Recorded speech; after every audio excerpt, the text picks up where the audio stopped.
সেই দিনটা ছিল 14 নভেম্বর 2022, 14 নভেম্বর 2022.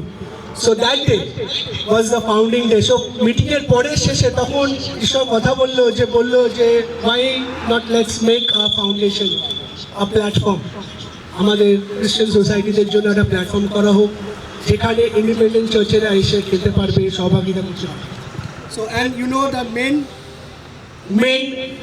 KCS, তারপর KCS এর নাম প্রভু দিলেন, তারপর আমরা সেই নাম দিলাম খ্রিস্টান কলকাতা খ্রিস্টান স্পোর্টিং অ্যাসোসিয়েশন নাম দিলাম।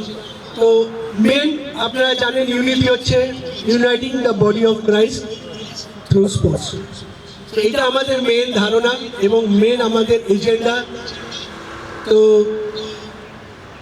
আমরা সেই এজেন্ডা নিয়ে বা সেই ধারণা নিয়ে আমরা এটাকে ফর্ম করেছি যেন প্রত্যেক বছর আমরা শুধু ক্রিকেট নয়, অ্যান্ড KCS এ by the way KCS is not only for cricket but for other sports, যেটা আমরা আজকের দিনেও করবো।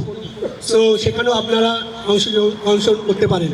সো ওইটা আমাদের এজেন্ডা ছিল যে এখান থেকে আমরা এগিয়ে যাব। সো সেই প্ল্যাটফর্ম KCS এর নাম দিলাম এবং ওখান থেকে আমাদের 14 নভেম্বর 2022 থেকে জার্নি শুরু হয়।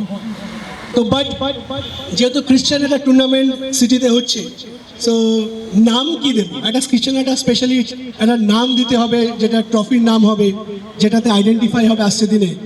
অ্যান্ড ওই সময় আমি নেহেমায়া, বুক অফ নেহেমায়া, আমার বাইবেল স্টাডি আমি নিজে পার্সোনাল সময় প্রভুর সঙ্গে কাটাই, তখন ওটা আমি যাচ্ছিলাম, ওই বাইবেল নেহেমায়া মুখ দিয়ে যাচ্ছিলাম এবং তখন প্রভু আমাকে দেখালো। আর নেহেমায়ার জীবন কত ইনফ্লুয়েন্সিয়াল জীবন আপনারা জানেন, how he overcome all the challenges, কীভাবে সব চ্যালেঞ্জগুলো পার করে, কত সেই শত্রুদের পার করে তারা, এবং তিনি সেই যুদ্ধ জিতেছিল। আর সেটা আমাকে রিমাইন্ডার দিল যে let's give this name Nehemiah's trophy.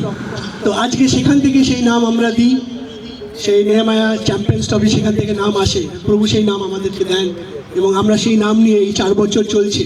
Next year 5th ইয়ার আমাদের অন্য আরও পরিকল্পনা আছে।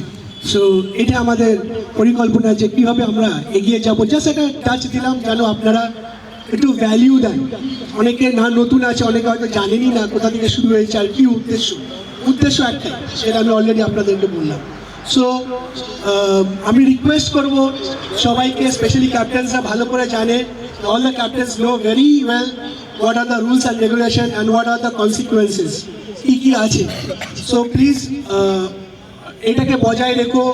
আমাদের যে ট্যাগলাইন আছে, ট্যাগলাইনকে তোমরা বজায় রেখো, তোমাদের টিমকে সামনে করে লিড করো। And no slang languages inside the ground, ওটা টলারেট এবং এন্টারটেন করা হবে না। ওর জন্য কনসিকুয়েন্স ক্যাপ্টেন্সরা জানে, আমি ওগুলো রিপিট করে টাইম ওয়েস্ট করতে চাই না। But please encourage not only your team but other teams also and boost each other. গ্রাউন্ডের মধ্যে কম্পিটিশন রাখো, গ্রাউন্ডের বাইরে কিন্তু we are brothers and Christians. Amen.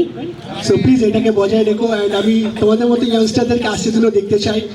কিছু যারা রুলস রেগুলেশন মানেনি তাদেরকে বাধ্য হয়ে বুকে পাথর রেখে আমাদেরকে দূরে রাখতে হয়েছে। আজকে তারা পার্টিসিপেট করতে চাইছিল, আমাদের টিম, তারা এই বছরও চাইছিল, কিন্তু আমরা না করে দিয়েছি, খুব ভালোভাবে নম্রভাবেই না করেছি। সো ওই জন্য প্লিজ তোমরা হচ্ছে ইয়াংস্টার, তোমাদের মধ্যে সেই জোশ আছে নিশ্চয়ই, বাট প্লিজ প্রেম এবং শান্তিতে যেন আমরা কমপ্লিট করতে পারি, ওটাকে তোমরা বজায় রেখো। ধন্যবাদ।